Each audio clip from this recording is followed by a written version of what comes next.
I think we realize that we are living in very crucial times in terms of what's going on.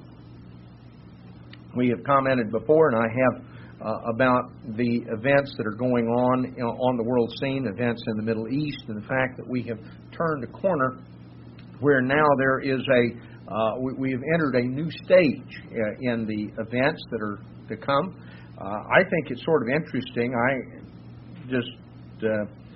You can observe and see, but I think the next year is going to prove very significant, that there are events that began right before the feast this year that I think will probably be coming to very significant point in their development here by next feast. Things happened in terms of God's time schedule. You look through the Bible and you find that God uses numbers in a significant way. There's pattern and design that runs through so many things. The events that occurred in Europe with the collapse of the Iron Curtain and the entire transformation, the passing away of the post-World War II order of things in Europe occurred in the fall, right around the fall festival season in 1989. This festival season was 11 years later. Things began to happen in the Middle East. Next festival season will be 12 years after those events in Europe, and I think that this coming year is going to be a very significant time. There's a lot that's brewing, and I hope none of you are holding your breath that Mr. Clinton's going to get it all solved before he leaves office.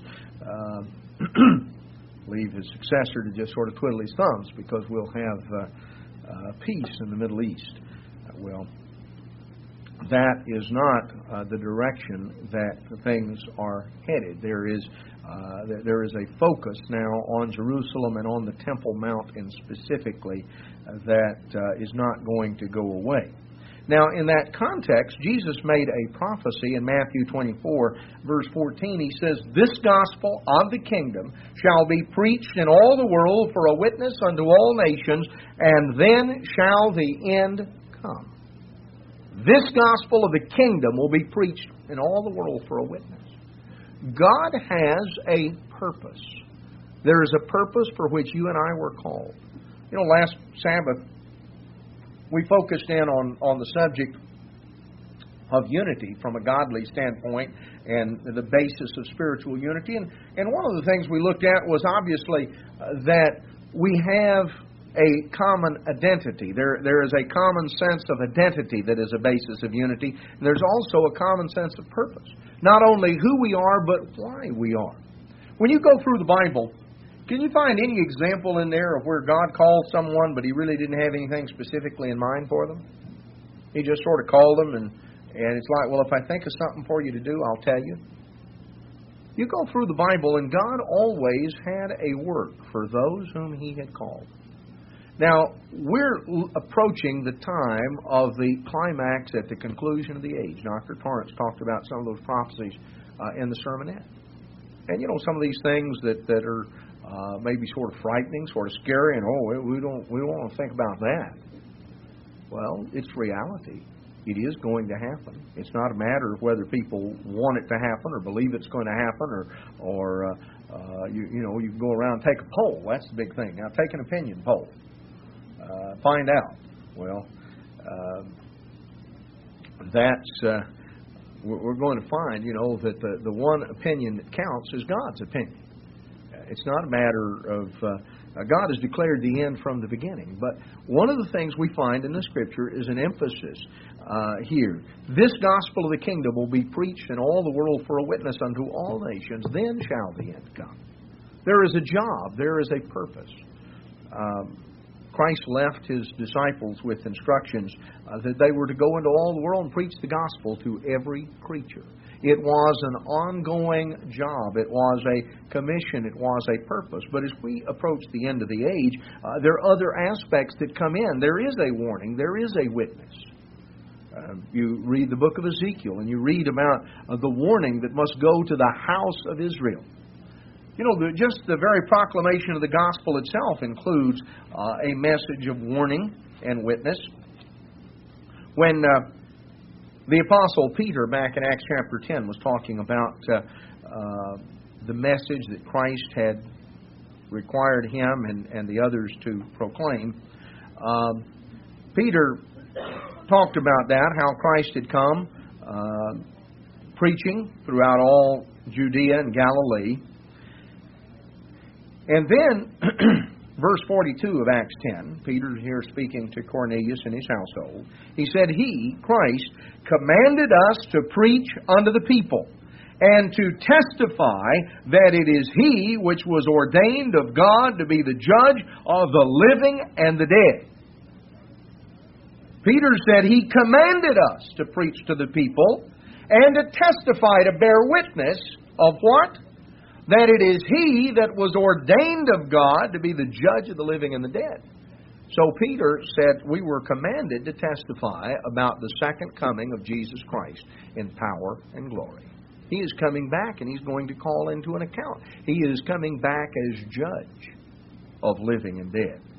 So, this is a warning. You know, when Paul preached before Governor Felix back in later on in the book of Acts, and you read about that as Paul was preaching to him, and he says he reasoned with him of righteousness, temperance, and judgment to come. So Paul talked about the second coming of Christ. He talked about there is a time of reckoning. He talked about the fact that Jesus Christ is going to come back to judge the living and the dead. And he must have laid it on pretty strong, because we're told that Felix trembled. By the time Paul got to the end of the sermon and he was coming down strong on judgment to come, Felix became so agitated, so nervous, so uncomfortable that he stopped the sermon and said, tell you what, when I have a little more convenient time, I'd like to hear a little more, but I just remembered I got something I think I better go do right now. He was, Felix had wanted a bribe, and he got a sermon. And it must have been quite a sermon, because, when Paul finished, Felix trembled. He was sitting there, and he was just nervous. He was agitated. He was getting so uncomfortable. He either had to change or quit listening, so he decided to quit listening. Now, there's going to be a lot of folks that maybe are going to choose that option, but they're going to hear. You go back and it says, they shall know there's been a prophet among them. The Lord God will do nothing except He reveal it to His servants, the prophets. There is a message that goes out. The gospel of the kingdom of God. There is a warning and a witness to all nations, a specific warning to the house of Israel, because punishment is going to come on them before it comes on the Gentile nations. They got the blessings first, and they're going to get judgment first. Now, we look at that, and we look at the reality of that statement, and we look at what's happening on the world scene, and you see what's happening in the Middle East, and you see what's happening in Europe. And then you and I look around. Now, I'm glad to see all of you, and I hope you're all glad to see one another, and we've got, a nice group. We're going to enjoy our potluck today. But when you look around in this room, you're looking out at people who are gathered from all across East Texas. We're not just talking about Gladewater. We're talking about all over this whole area of East Texas. Brethren, how in the world are we going to be able to have the impact? You ever thought about that? How in the world are we going to have the impact that God says is going to happen? When you look at what's happening on the world scene, and you look at the fact that there is a purpose, there is a mission, there is an objective that the church has. There is a reason why God called you and me now, ahead of time. How in the world do we propose? How is it possible? Well, I'm going to show you something here. I want us to focus on some things, because it's important that we not just sort of get lulled away and think, well, we have our little group and we enjoy getting together, and we have a nice meal and we like to get together at so-and-so's house. That's fine. That's good. There's nothing that's proper and right.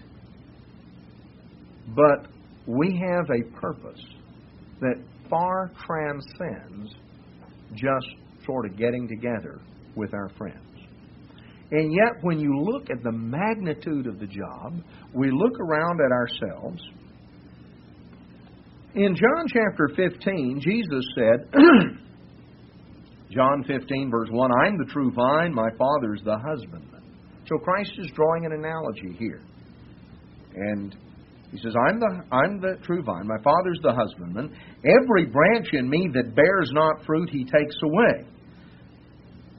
And every branch that bears fruit, He purges it, that it may bring forth more fruit. Then He says in verse 4, abide in me, and I in you. As the branch cannot bear fruit of itself, except it abide in the vine, no more can you, except you abide in me. I am the vine, you are the branches. He that abides in me, and I in him, the same shall bring forth much fruit. For without me, you can do nothing.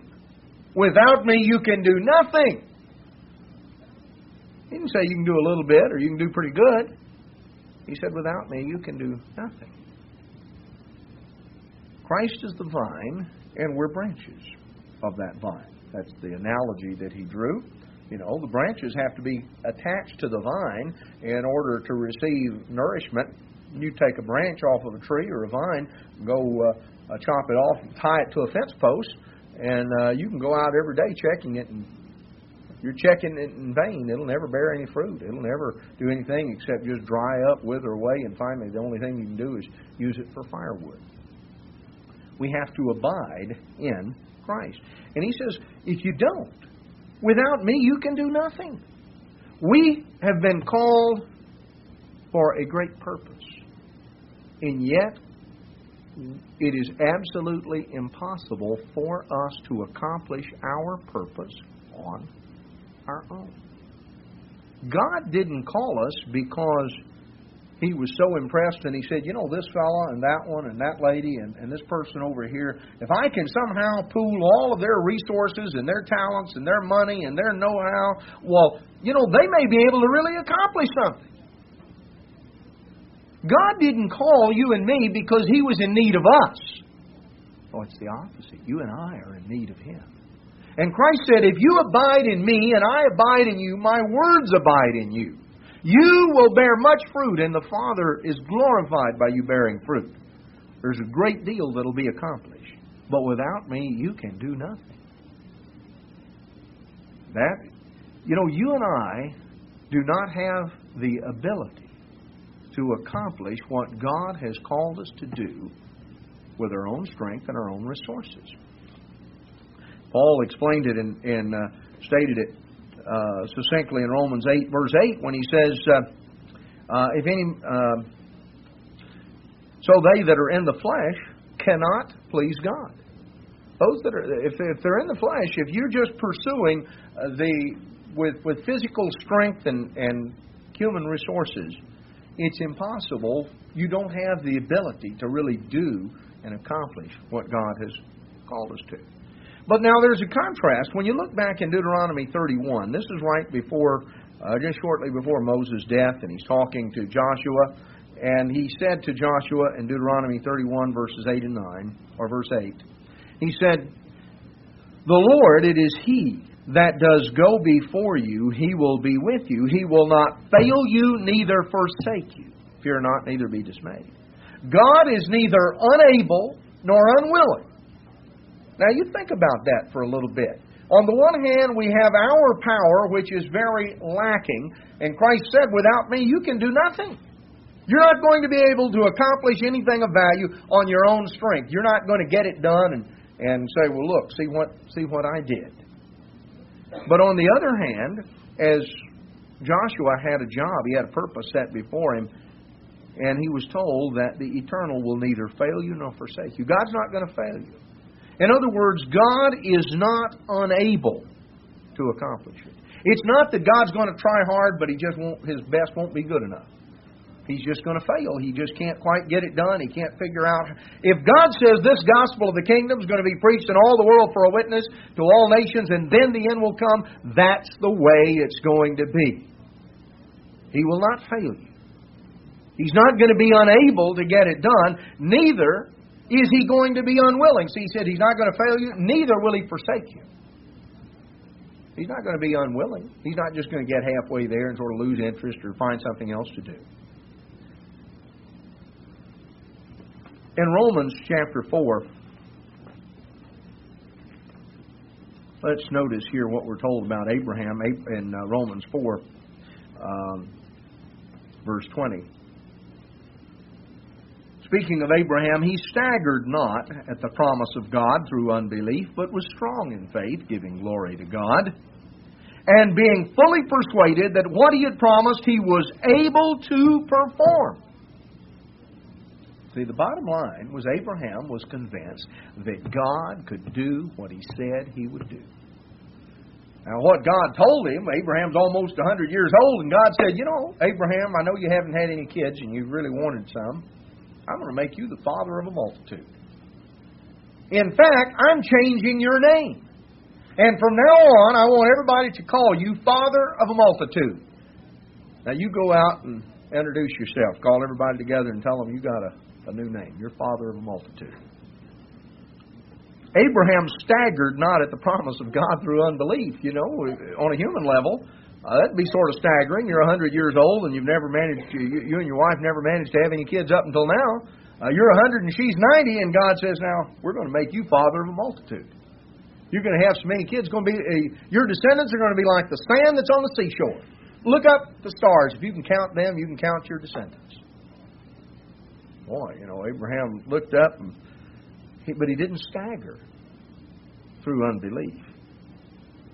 When we read a statement like the fact that this gospel of the kingdom is going to be preached in all the world for a witness, then shall the end come. You look around and you say, I don't believe that can happen. I don't see how God's going to do that. Why? You know, you can figure out all sorts of human scenarios. The one thing I can pretty well guarantee most of us is that whatever scenario we come up with in terms of exactly how God's going to do it, it's probably not going to be, there are going to be twists and turns that none of us are going to foresee. But you know, God didn't put us, our role is not having to figure out. Our role is to do what we've been called to do.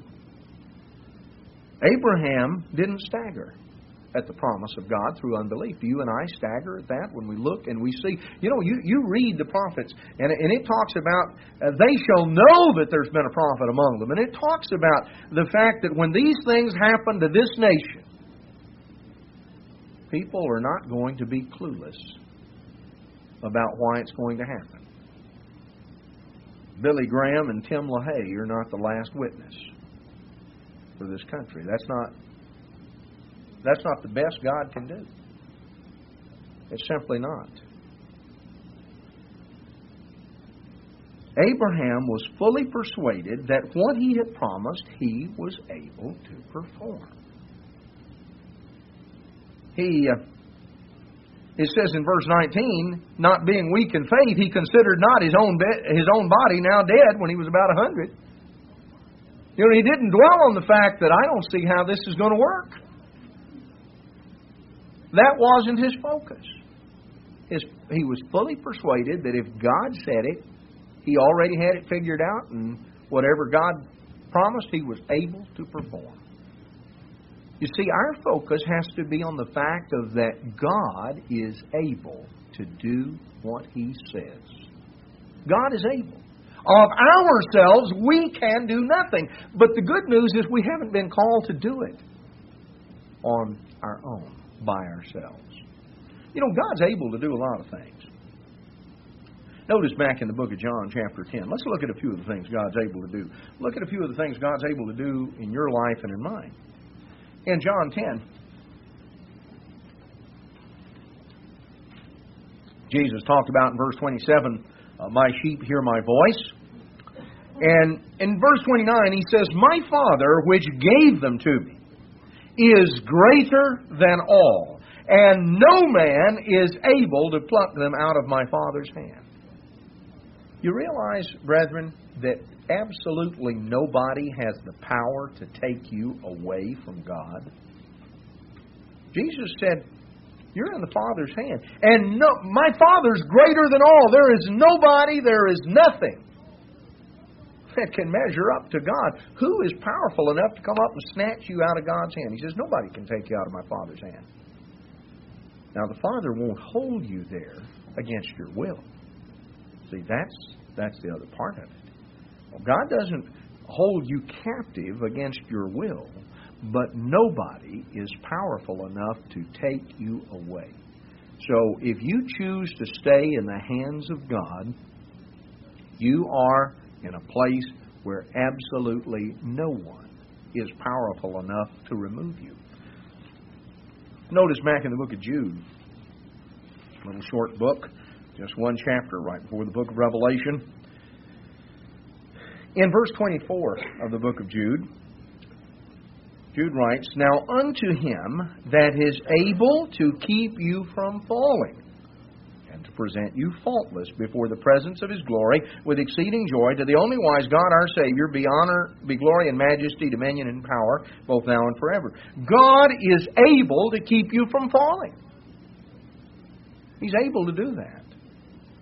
He's able to keep you from falling, and He's able to present you spotless and faultless. God is able to do that. You aren't able to present yourself that way. You can't fix you, and you sure can't fix somebody else. But God is able. Do we stagger at the promises of God and say, well, I don't know, I'm not sure God's quite up to that. I'm not sure He's up to doing it. Well, maybe He can do it with so-and-so, but I don't think He can do it with that one over there. I don't know if God can do that. God is able. That's what it says. Now, we have to be willing. But God is able, and if you're willing, it's as good as done. It's as good as done. If you're willing, God is able.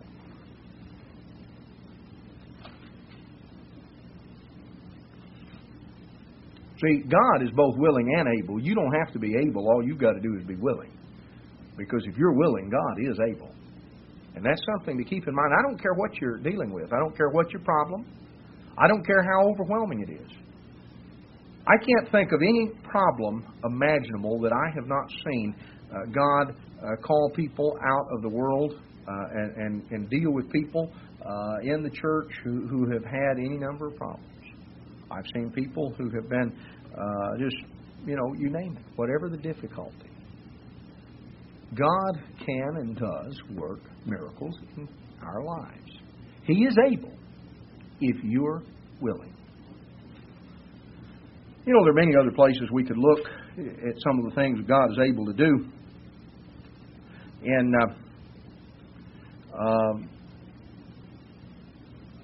let's just notice in Romans 14. Now, Paul is dealing here with a situation of controversy in the church at Rome. It primarily centered around food that had been offered to idols. When you went to the meat market on the market days there in Rome, and you saw, various animal carcasses hanging there ready to be bought, you had no way of knowing whether that came from one of the many, many idolatrous temples in the city that had been offered there that morning or not. And it had become quite an issue of controversy in terms of whether to buy food from the public market or not because of issues involving idolatry. Now, Paul focused in on what the key issue was, and the key issue was that people were really looking down on one another. They made their decision, and then they were judging others and imputing motives, and it had become quite a divisive issue. And in Romans 14:4, Paul says, Who are you that judges another man's servant? To his own master he stands or falls. Did God come down and put you in charge of tending to His business? When did He do that?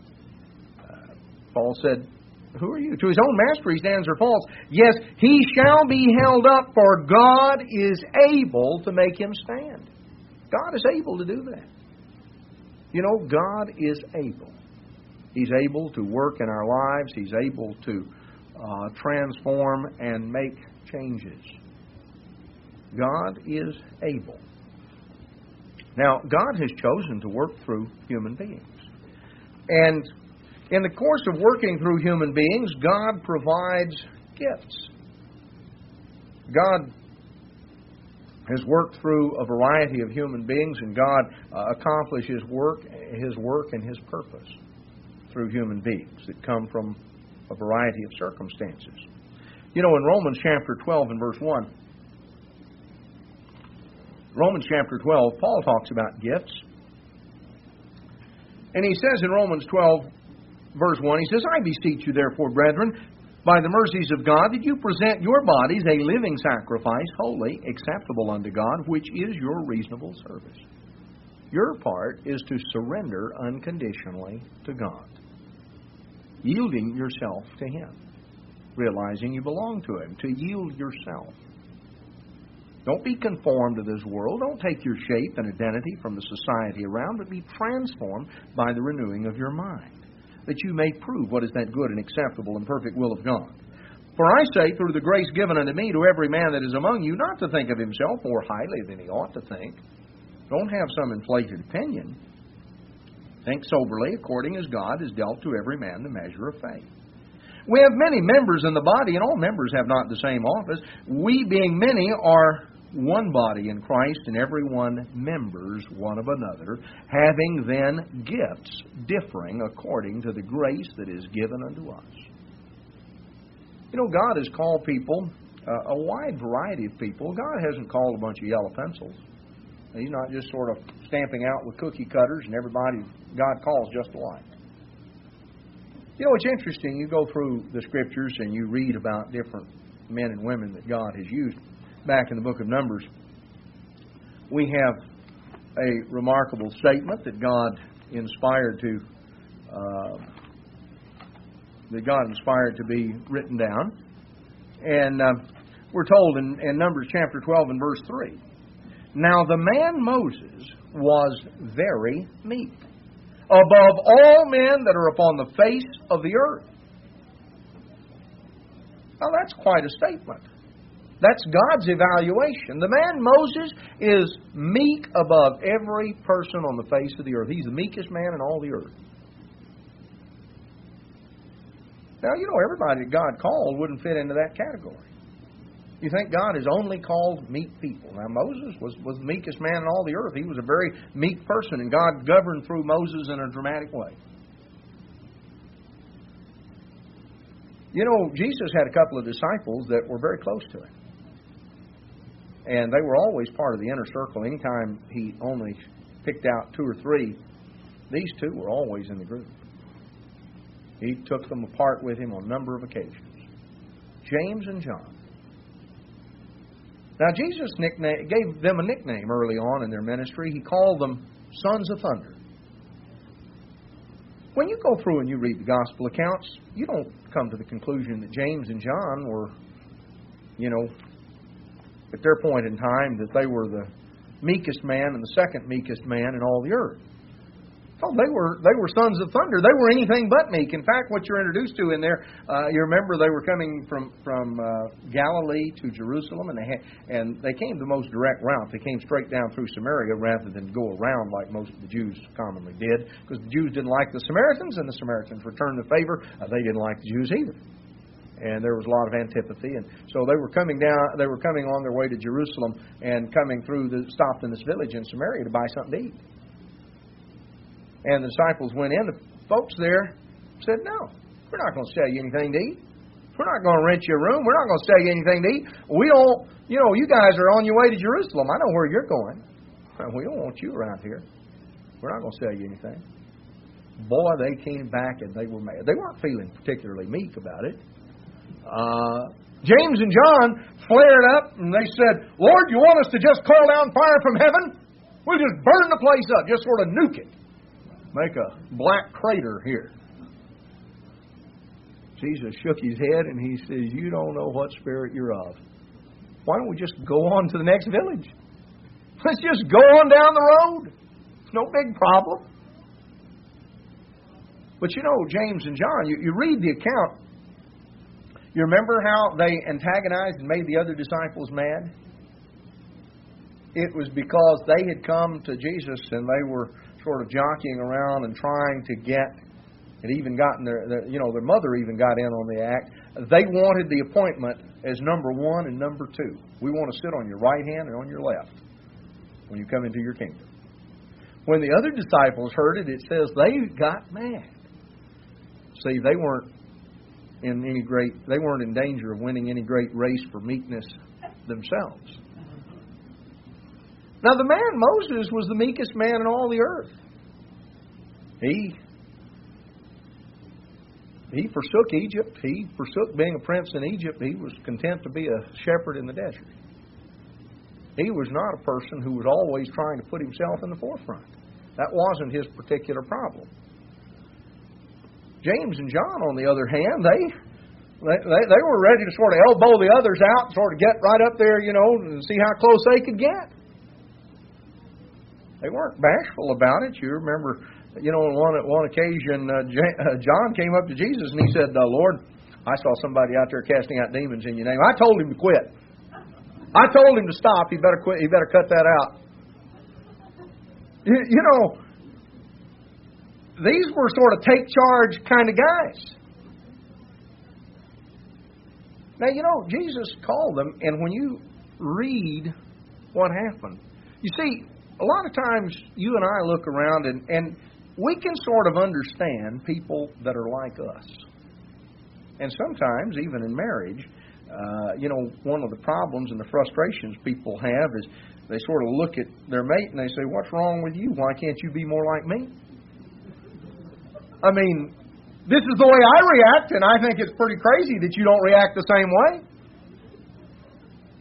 And we don't usually put it quite in those words. What's wrong with you? Why can't you be more like me? Most of us just don't walk up to somebody and just tell them that face to face, but that's what we think. He's a little bit odd. She's sort of different. Different than what? Well, different than me. I mean, that's their main problem. They just don't quite, fit in with me. It comes up all the way through Scripture. And God has called all His collection of people. He didn't just stamp out everybody with a cookie cutter. Everybody comes out just looking just alike. A bunch of yellow pencils just coming off the line.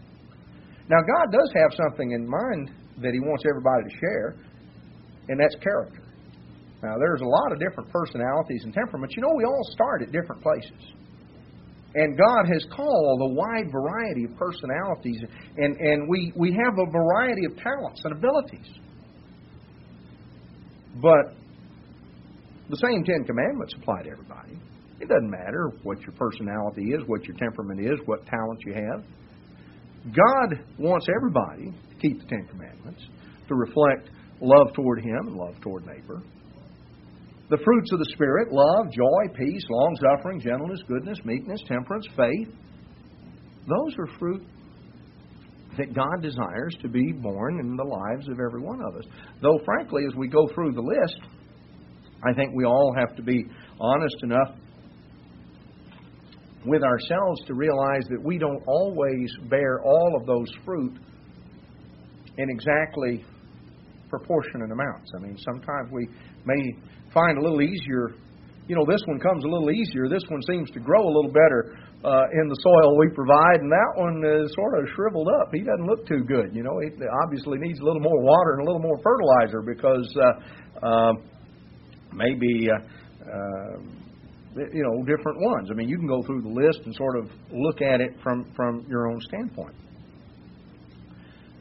But regardless of whether or not some come easier and some come more difficult, the same fruit that is produced by God's Spirit, the same character and way of life, yes, God wants that in all of us, but there are a wide variety of personalities and people through whom God has chosen to work. Go back and here, let's go back to the book of Nehemiah. Let me show you something here in Nehemiah Chapter 2. Now, you remember the story. Of course, the Jews had gone into captivity under the Babylonians, and after quite a while had gone by, a number of decades, Cyrus the Great conquered Babylon, and he allowed an initial group of Jews to return under the leadership of Zerubbabel. And they rebuilt the temple, but they never really completed work on the city of Jerusalem. It still lay ruined. Several decades went by. Nehemiah is an official in the Persian court. And he gets word and finds out what a terrible state Jerusalem is in. And he finally gets permission from the king and secures an appointment that makes him the governor, and he comes to Jerusalem. Now, look a little bit here in Nehemiah 2, a little bit about the kind of personality, the kind of man that Nehemiah was. This is the kind of man that God called here. In Nehemiah 2, verse 11, "So I came to Jerusalem and was there 3 days.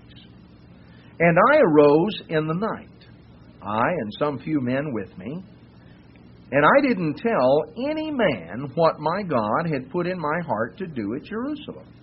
And he talks about in verse 13 how he went out by night to the gate of the valley, and he looked around and sort of went around at night and looked at all of these different gates and just really surveyed the situation when nobody was around. And so he describes here what he did, how he evaluated everything, and he'd spend his nights sort of out prowling around the wall, really looking things over. Nehemiah was clearly a man who sort of kept his own counsel. He showed up there. He didn't come in bragging about what he was going to do, or I'm going to do this, and I'm going to do that. He showed up. He was the new governor. He didn't tell anybody what he had in mind. He was sort of a quiet fellow, kept it to himself. Thought about it. First, he decided he better survey the situation, get all the facts. But he wanted to do that privately. Didn't want other people knowing exactly what he was up to. So he spent 3 days there. He was there, and he'd go out at night, and he would survey the situation. And verse 16, "The rulers knew not where I went or what I did. Neither had I as yet told it to the Jews, nor the priests, nor the nobles, nor to the rulers, nor to the rest that did work." So Nehemiah got all his facts. He very quietly gathered information together and lined it up, analyzed it, really evaluated what all needed to be done. Then he called everybody together, motivated them with what needed to be done. And chapter 3 describes how he meticulously organized the work on the wall. And he had one group that was working on this little section, and right next to them was another group. And he organized the whole thing. And as you go on through, you find in chapter 6 and verse 15 that in 52 days, in less than 2 months' time, he completed a job that they had been fiddling with for years. I'll tell you what, if you were getting a house built, Nehemiah would have been the guy you'd wanted for your building contractor. I mean, he was, when he sort of made a quiet beginning, but boy, did he make a dynamic finish. He very quietly came in, sort of checked everything out, got the facts, evaluated, thought about it, planned it, analyzed it, had it all laid out, knew exactly what he wanted to do, got it all organized, got it all lined up, called everybody together, put them to work, and he expected them to hustle. But he had everything all figured out. He was not a shoot-from-the-hip type guy. He was the kind of fellow who thought about it, and by the time he told you, he already had the whole thing figured out. Now, you know, everybody God has called as a leader has not been like Nehemiah. You know, who did God use as the leader for the 12? Peter. You ever notice, you think Peter would have handled it this way? I think one of the funny accounts, it just shows how Peter was. You know, 3 of the gospel accounts tell the story of the transfiguration. Jesus taking Peter and James and John, and they went up to the mountain apart, and Jesus was transfigured. They saw him in glory as he will be in the kingdom. And Moses and Elijah were there with him. It was a dramatic situation. And one of the gospel accounts adds in I think, a funny detail. We're told that Peter spoke up and said, Lord, why don't we build 3 tabernacles? One for you, and one for Elijah, and one for Moses. And what's funny is then it adds in the parenthetical thought, this he said because he didn't know what to say. Now, you know, some people, if they don't know what to say, they just keep quiet. If they don't know what to say, they figure, I don't know what to say, so I think I'll just keep quiet. Peter, if he didn't know what to say, silence really bothered him. You know, it's just like if things were silent, nobody was saying anything, he just sort of had the need to speak up and say, well, you know, what about this? Now, Peter was a dynamic individual. He was a little bit impulsive sometimes. You remember the night of the arrest of Christ. Peter's the fellow that pulled out the sword and whacked the guy's ear off. You think he was just aiming for his ear? I suspect the guy sort of dodged it, or it would have been his head. Peter pulled out that sword and he swung. He was an impulsive sort of fellow. He had certain lessons to learn. But you know, Christ worked with Peter, and Christ saw qualities in Peter. And yet, if you wanted to look at somebody like Nehemiah and somebody like Peter, you say, well, they certainly had different styles. They were a lot different in personality. And yet, God used each of them to accomplish great things, important things. You know, there are so many different examples in the Scripture. One of the men that we read of in the Old Testament that is a character that we don't hear necessarily a whole lot about. He's one of the kings of Judah. And he's not a person that we talk about a whole lot, but he was a pretty important king because 4 whole chapters in the book of 2 Chronicles are devoted to his life, as well as other chapters in the book of 2 Kings. So God devoted some time and some attention to telling us a little bit about this man. His name was Jehoshaphat. He was the king of Judah. Now, you know, some people by nature are suspicious and skeptical. You're not going to sell them on something. You know, they're always, and they just sort of take their time and they think about it and they're not sure. You're hard to convince them. Some people, by nature, just seemingly are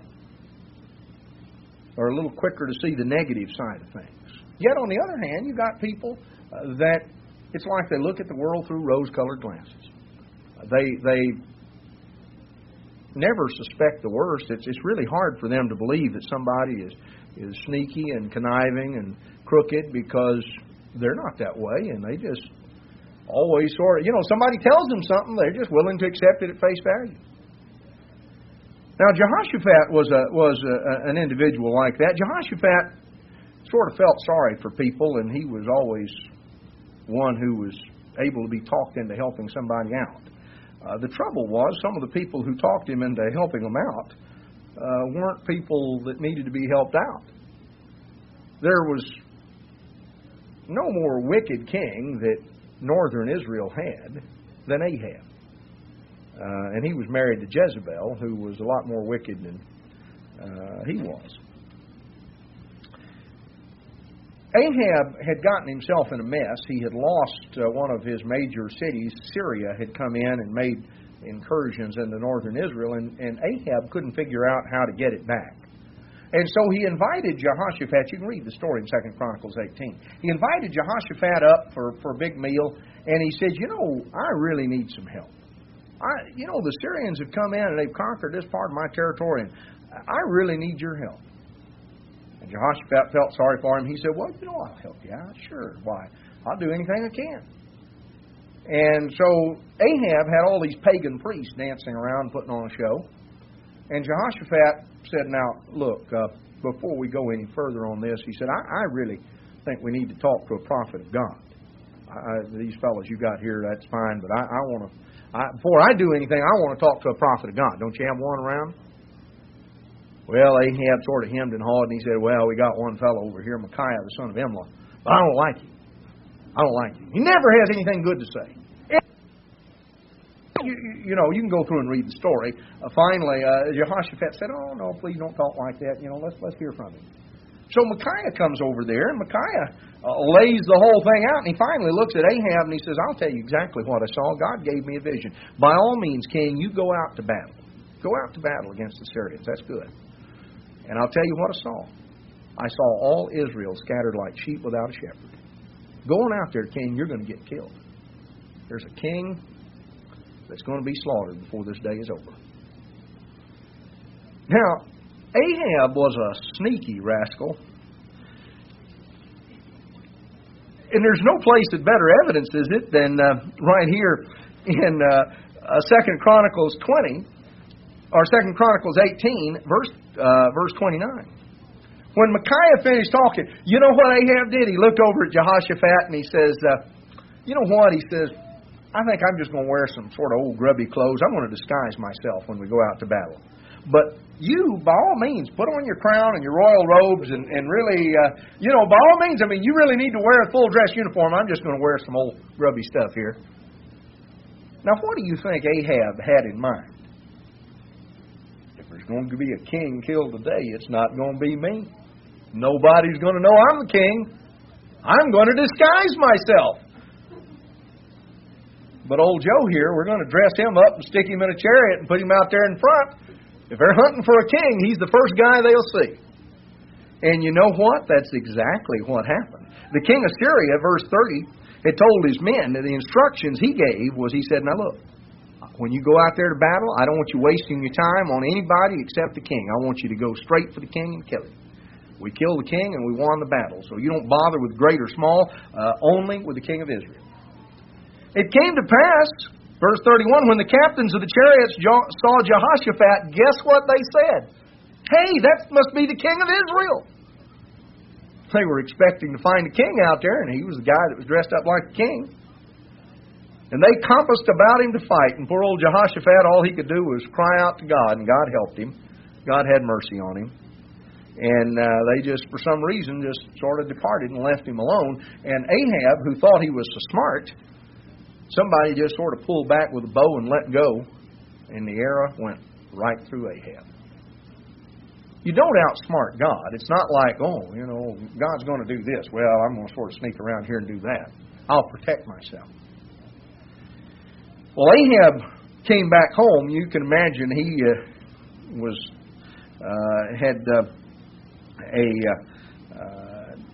he went through a pretty scary experience, and he came back, and the prophet of God up there met him and said, should you help the ungodly and love them that hate the Lord? Wrath has come on you from God. You're going to be in trouble. Now, Jehoshaphat didn't get mad. Jehoshaphat really began to set his hand to try to get things in order. He set judges in the land throughout all the fenced cities of Judah, city by city, verse 5. And he instructed them, you take heed what you do. You don't judge for man, but you judge for the Lord. Verse 7, let the fear of God be upon you. Take heed and do it. There's no iniquity with the Lord. He organized things and really concentrated on just trying to do a good job. Jehoshaphat, as you come on down through the story, and we won't spend a whole lot of time on it, but Jehoshaphat, a little later on, one of the later kings of Israel, Ahaziah, came to Jehoshaphat and he says, I got a good idea. You and I ought to go in partners. Put a navy together that can travel to Tarshish. Now, maybe we can use your port over there, because you got a good port and I don't have one. And you got a little more money and stuff than I do, so why don't you sort of put up the money and you provide the port and I'll provide a few folks and we'll go and we'll split everything 50-50. And Jehoshaphat went for that. He thought that, he was wanting to help him out. God was not too impressed. In fact, in chapter 20, verse 31, or verse 37, God sent a storm and just wrecked the whole navy. Jehoshaphat was a fellow who could be talked into believing things. And he would just sort of look at things in an optimistic way and hope for the best. Now, God hasn't always used... you think God has just strictly called optimists and people that maybe are a little naive and sort of gullible? Well, I'll tell you one fellow that nobody would have ever called gullible. He was not somebody who was... You weren't going to get him in on something. He was suspicious of everything. In fact, when his closest friends told him something that sounded too good to be true, he said, I don't believe you guys. I don't know what you saw and I don't know what you heard, but I don't believe it. I'm not going to take your word for it. These were men that he had spent years with. Very, very close to. And there were a whole bunch of them. You can read about it back in the Gospel of John. John chapter 20. The fellow's name was Thomas. Nobody ever accused Thomas of being a gullible sort who just believed anything anybody told him. You weren't going to stuck Thomas in on something. You remember the story here in John chapter 20 where the evening after, the day after the crucifixion, after the resurrection, the disciples, they'd already seen the tomb empty that morning, and they were locked in a room, and they were afraid of the Jews, afraid they were going to be arrested.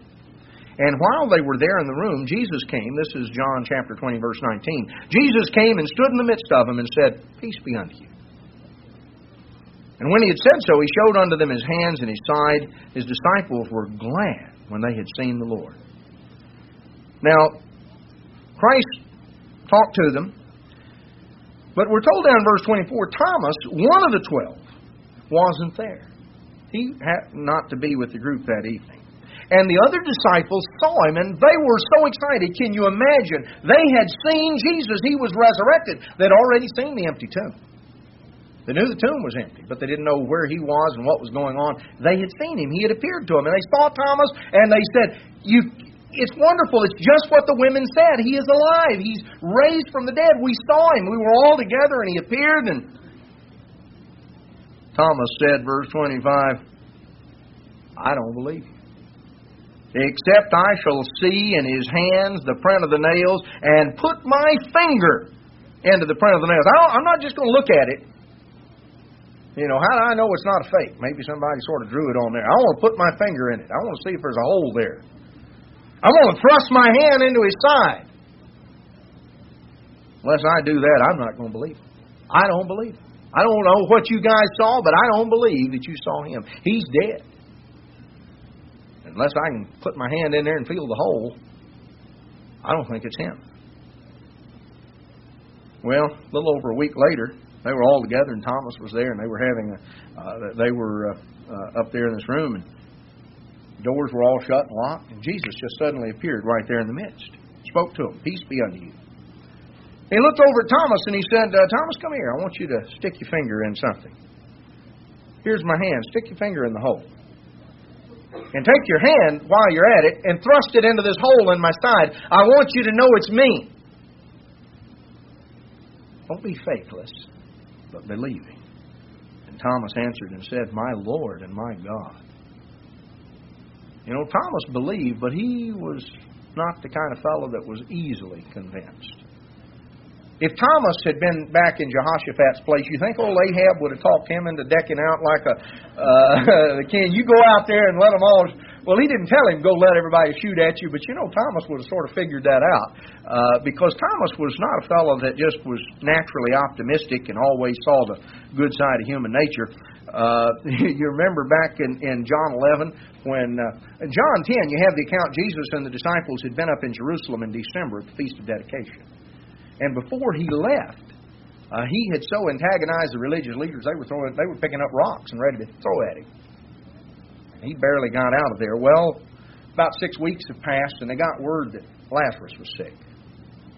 And Jesus told the disciples after a few days, he said, "Well, let's pack up and go to Judea."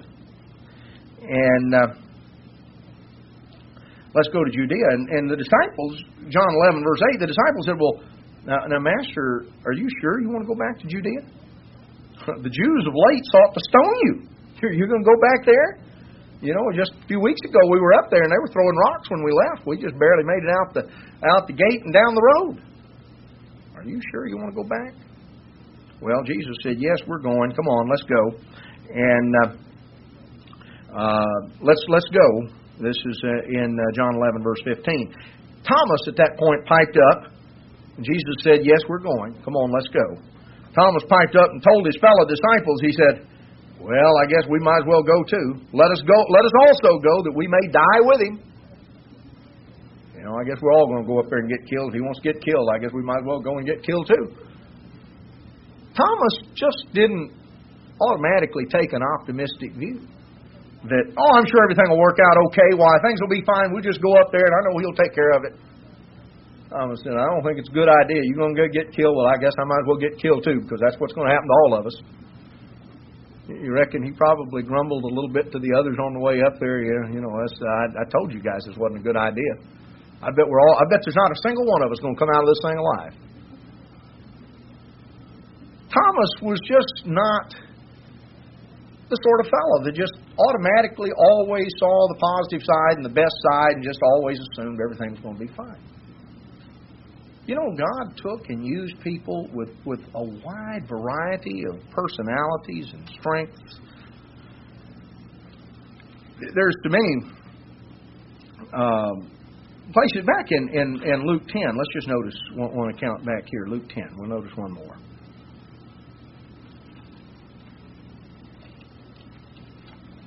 Luke chapter 10. In verse 38, we're told that they entered into a village, which other Gospels identify as Bethany. And a certain woman named Martha received him into her house. And she had a sister called Mary, which also sat at Jesus' feet and heard His word. Now, this must have been perhaps the first time when Jesus got acquainted with him. And Martha is the one that took the initiative. She received him into her house. And we're told in verse 40, Martha was cumbered about with much serving. She was busy. She was scurrying around. She had Jesus. She didn't just invite Him. He had 12 disciples with Him. Now, she's got quite a crowd to sit down. She didn't have anything to pull out of the freezer and stick in the microwave. She couldn't run down to Colonel Sanders, KFC, and bring back a bucket of fried chicken or order pizza in. So she's running around trying to get everything together. She was cumbered about with much serving. And she came to Him, and she was sort of ticked off. And she said, Lord, don't You care that my sister has left me to serve alone? Tell her to get up from there and get in the kitchen and help me out. Here she is sitting out here listening. I've been left to do the whole thing all by myself. And Jesus answered and said unto her, verse 41, Martha, Martha, you're careful and troubled about many things. You really are conscientious, aren't you, Martha? You're very careful. You want everything just so. Now, you think about it. If Jesus Christ were coming to your house, wouldn't you want everything just so? Wouldn't you want it all lined up? And that's not unreasonable. It's not unreasonable that Martha wanted things, and she was a person who evidently she was very careful about everything. She liked things done right. He says, you're careful and troubled about many things. You're worried and you're just anxious and you're all uptight. Got this whole crowd over here and you're just scurrying around and you're so uptight. But there's one thing that's important. Mary has chosen the good part. Because you know what, Martha? In just a few hours, we will have eaten the meal. You'll have a room full of dirty dishes and empty plates. And you know what? We're going to be hungry again. Just a matter of a few hours, we're going to be hungry again. But Mary is sitting over here and she's listening to what I'm explaining. And she's drinking in of something that she will never be without again in her life. She's really made the best decision. And what she's chosen is not going to be taken away from her. Now, I suspect Martha maybe had a little trouble understanding that. All she could see was that, this sister of mine, I can't believe it. Here she is, instead of being out here helping me get things organized, she's sitting off in here.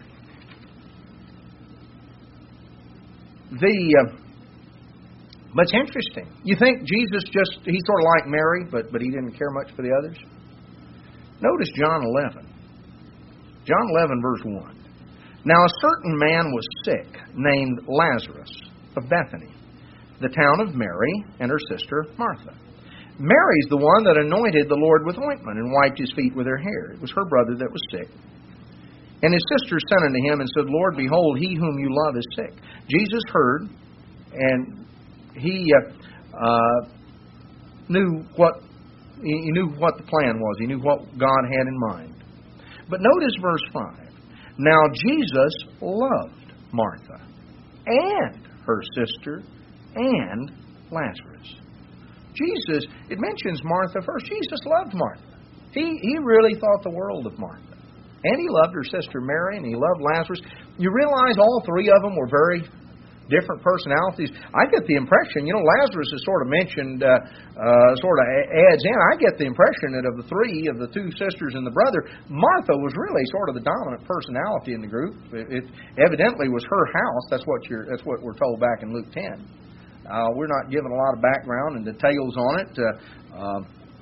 Maybe Lazarus had had bad health for a while. We don't really know. You can speculate. But the one thing that's clear is Jesus really loved all three of them. They were all very special to Him. And yet it's very, very clear they were very different personalities. Can you and I really love and appreciate people who are different from one another and different from us? Can we value them for who they are and what their strengths are? John the Baptist and Jesus Christ were very different personalities, and Jesus used that as a teaching. He used that in talking to the Pharisees. He said, you fellows are like little kids that are playing your tune in the marketplace, and you're mad because we won't dance to your tune. God sent John. You didn't like him. He was very strict and austere and just, lived a very austere lifestyle. You didn't like him. You made fun of him and accused him of probably being demon-possessed or something because you didn't like him. He was pretty strict and austere. You didn't like his personality. Now, I come along, and I'm a totally different personality. I spend time with people, and I have dinner, and I'm in groups, and I'm eating and drinking, and what do? Well, you accuse me too. You say, well, that guy, he eats too much. He drinks too much. He's a friend of publicans and sinners. Drunkard and a glutton. Now, none of those things were true. Jesus didn't overdrink. He didn't overeat. But he enjoyed a good time. He enjoyed being with a group of people. He was a convivial personality, though he could cut right to the bone sometimes when it needed to be done. He and John the Baptist were very different personalities. Very different. You don't ever read about John sort of being a big party and everybody was having him over and they were glad. John wasn't that way. I don't know if John ever went to a gathering like that. Jesus said, I'm going to tell you something about John the Baptist. There's never been a greater man born of woman than John the Baptist. Now, that's a pretty impressive statement. How would you like to have Jesus have said something like that about you? There's never been a person born of woman. There's never been a man born who's any greater, who's any closer to God than that fellow right there. My, what a compliment. And coming from Jesus, it wasn't just somebody's opinion. That was what Jesus said. And yet John the Baptist was a very different personality. It wasn't that John was not antagonistic toward people or hate people. Not at all. He had disciples and he taught them and he taught and helped many people. John the Baptist was a very godly man, but he had a very different personality than Jesus did. And Jesus told the Pharisees, He said, the issue is not personality. John comes and you won't listen to him. I come, you won't listen to me. Wisdom is justified of her children. It's not that you would have listened to somebody else. You don't want to listen to anybody. Doesn't matter. God gives gifts. And in the parable of the talents there in Matthew 25, a talent, of course, at the time when the King James Bible was translated, a talent referred to a measure of a weight of precious metal. And it was a reference to Roman money. And Christ told the parable, you remember, and the king called his servants and he gave them various talents. Gave to one man 5 talents, another 2 talents, another 1 talent. And then we're told to each according to his ability. In other words, the gifts that they were given were in accord with the natural abilities that they already had. That's the way the king assigned things out. When you go through Romans 12 and 1 Corinthians 12, you find a description of a wide variety of spiritual gifts. Gifts that come from God, and they're different kinds of gifts. And you go through and you find that these gifts can involve anything from someone who has a particular gifts differing, as it says in Romans 12, Some people have a gift for ministering, for serving. Others have a gift for teaching. Others have a gift for exhortation, for motivating and stirring up people. Some have a gift for ruling. They're good administrators, good organizers. Some have a gift for showing mercy. They just have a knack for empathy and connecting with people and being able to just help and encourage. Wide variety of things. Barnabas, Barnabas was a nickname. Barnabas was one of the well-known characters in the New Testament. His name was not Barnabas. His name was Joses. He was a Levite from the island of Cyprus. Barnabas was a nickname the disciples gave him. The word Barnabas was an Aramaic name, and it meant, literally translated, son of consolation. The nickname meant basically someone who is an encourager. They nicknamed him Encourager. He must have just had a knack for helping people and encouraging people and just being kind and that way. It's interesting when you read the story in Acts after Paul's conversion. You find nobody really wanted anything to do with Paul. In fact, you find Barnabas was the fellow that sort of took Paul in and encouraged him. And they sent Paul, the apostles, sent him back to Tarsus and said, we think, you're a tent maker. We think it'd be a good idea if you just go back and start making tents. And when you put the chronology of Acts together, we're going to do this in Bible study here in a few weeks, I guess a couple of months we'll be at that stage in Bible study. You're going to see that Paul actually spent several years just back in Tarsus.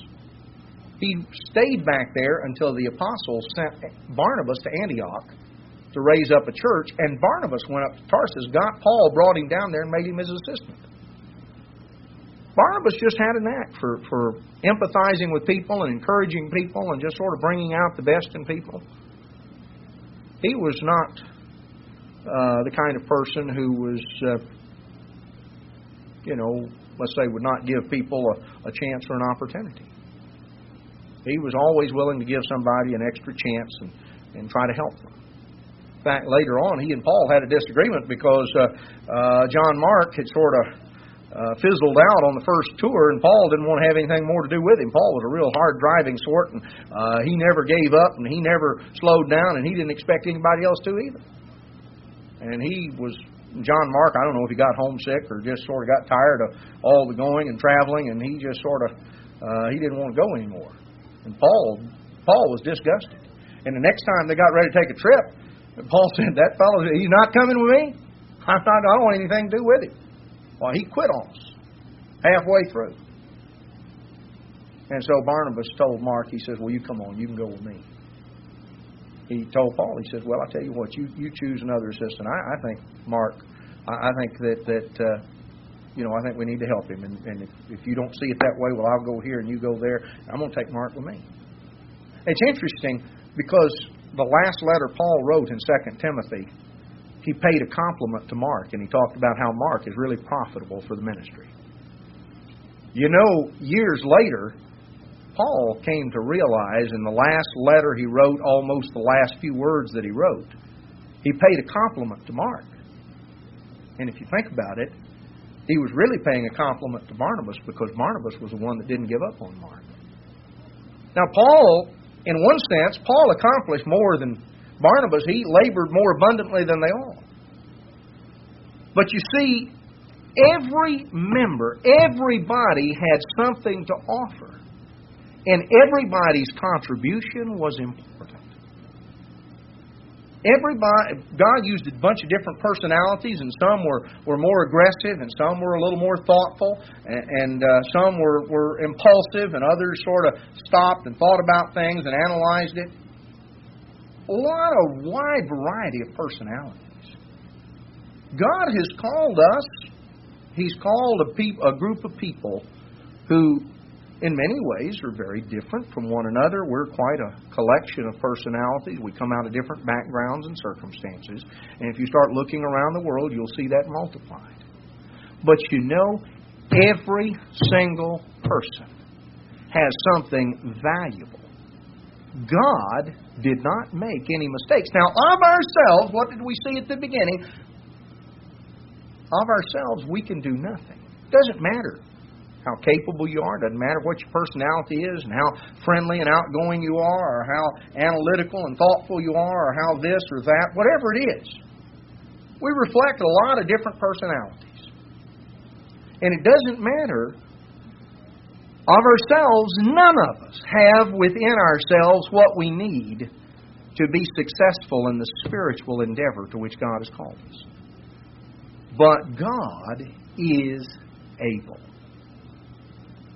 He will not fail you nor forsake you. He's neither unwilling nor unable to successfully bring to completion what He has started. But He set us all members in the body where it pleases Him. And every member has something to offer and something to supply. God sees something of value in every single person whom He's called. God sees something of value, something that He values and appreciates. Jesus loved Martha. He loved Mary. He loved Lazarus. He loved James and John and Peter. He loved, Moses and Jehoshaphat and all the others. He loved them. They were His friends. He used them. He worked with them. Either as the God of the Old Testament or as Jesus Christ of the New. You see, it ultimately comes down to what we're told in Daniel 11:32. Those that know their God will be strong and do exploits. The key is the fact that God is able. God has something in mind to be accomplished. Are you and I going to be staggered at the magnitude of what God has said will be done? Are we going to look around in the room and say, well, I don't see how that's going to work? We'll never be able to do all that. Those that know their God will be strong and will do exploits. The key lies in knowing God. It doesn't matter what your particular individual personal strengths and weaknesses, your personality, your temperament is. If you know God, God has worked through a wide variety of people, and He places everyone in the body where it pleases Him, so everybody has something to add and to contribute. But the key lies in knowing God and walking with Him. And that is what enables us to be strengthened spiritually by His might and power. And that is the might and the power that will enable us to successfully accomplish and complete the very reason for our calling.